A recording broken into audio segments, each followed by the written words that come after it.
Cedric, you invited me to this wonderful opening this evening, and Emily, I'm just going to walk with you, have a couple of words on the way in, and just like to find out so much more about this, how it got started, and how you got this whole idea, because it needs to be quite a creative boy, and this is quite a creative venture. Let's start maybe at the beginning. And the name, how did we come by the name? Oh, Going after you. Because you take me to that champagne, I think, eh? Yeah, that's right. I got the name years ago. In fact, in about 1998, 98, there was a website called Hugo, and its tagline was "Over-the-counter counterculture," and I loved it. And so I bastardized it and called it UnderCulture, and that was my first blog for years. Okay, and this is a product of the blog? This is a brainchild of the blog? No. I had the idea of getting back into the arts about 5-6 years ago, and about 3 years ago I really put down my head to it. Okay, is that when you started your studying behind? I studied back in I graduated in 95. So, okay. And years ago, and then I didn't do any studying until recently, when I decided to do my masters. But at about the same time, I wanted to get back into the arts because I was running all sorts of other projects, and I felt I was losing touch of what I was really wanting to do.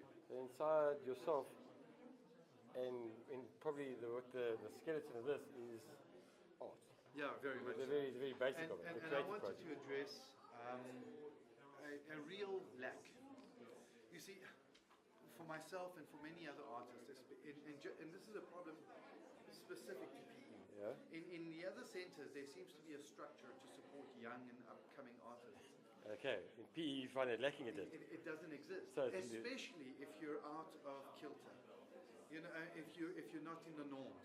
So if you're and artists are mostly in the fringe and sort of. Exactly. Okay. And so there was no platform.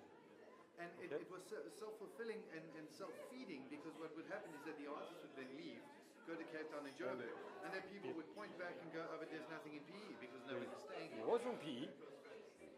And there are lots. We produce such an enormous amount of talent. Yourself included. How are you seeing this as a vehicle?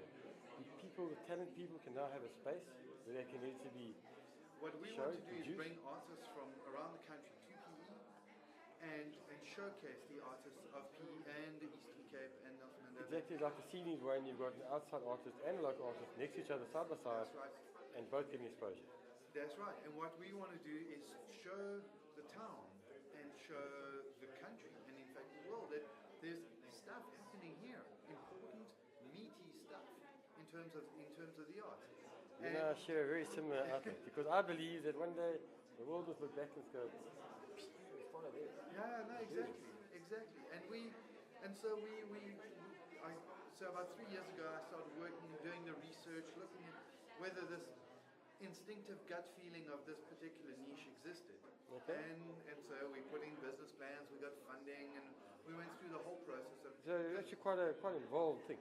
You're saying that you had jobs. This is my third, almost fourth small business. So this really allows you to do From the this. accounting to the marketing to everything else, I'm pretty.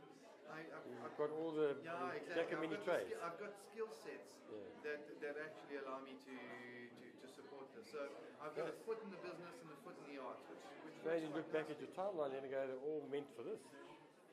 If you look in a very fatalistic kind of view, yeah, definitely, very much so. And so, after the 3 years, you got the brainchild together. Well, yeah, it was fortuitous because I had created this for. Let's go for the champagne. You're getting thirsty, and your one's getting really low. I created this because I wanted one of my friends and some of my contacts to actually run this particular project on my behalf while I was working in another company. Okay. And because they faced financial difficulties, they let me go. And I was like, right. Okay, well, here's an opportunity. Carpe diem. Fortune favors me. Exactly, now or never. And so And it became now. Exactly. And so, in fact, in June was our 1 year anniversary. Already 1 year behind you. Yeah. Okay, and 1 year of what I'm seeing here tonight. That's right. 1 year of exhibiting, 1 year of doing the dream. Exactly, and it's absolutely. It's been every morning I wake up and I'm happy. You know, and this is what I get to do. You're And living life. Not for myself, but because finally there is actually a platform for contemporary, culturally aware, Local. younger, local artists. You know, and it's Okay, now that tells me into you men with a bit of insight and foresight. Is this a stepping stone to something else? Or have you still worked that one out? I think it definitely. Well, in the opening speech, I said this is the pebble that starts an avalanche.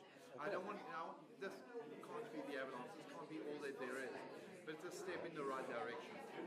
I think Pebble that starts to ripple and ripple must go, and the ripple goes to eternity. Eh? exactly. And the feedback we've had from both the public, you know, a lot of artists in Eastern Cape, etc., say, "Oh, nobody's interested."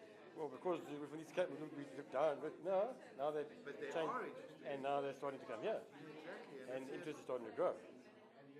And yeah, it's going to be a long process. I mean, this is a project of decades long. Okay, so you have foreseen that this is a building block, and you're prepared to walk the building block as it suits where you are now. It's fantastic that you've got that outlook and that you're prepared to invest. We're talking about Port Elizabeth and the lack, I think a lot of the lack comes from a lot of the people who are here do not invest. And it's a time thing, you invest in your time. Exactly, very much. The artist actually wants She says, take it down and work with it. But I think you actually have to hold it in your hand, eh? So you must put it in your hand. No, your daughter put it in her hand. You must hold it with your hands though. It's a tactile thing. And see if you can see the map. Blurry, eh? It is cool, hey?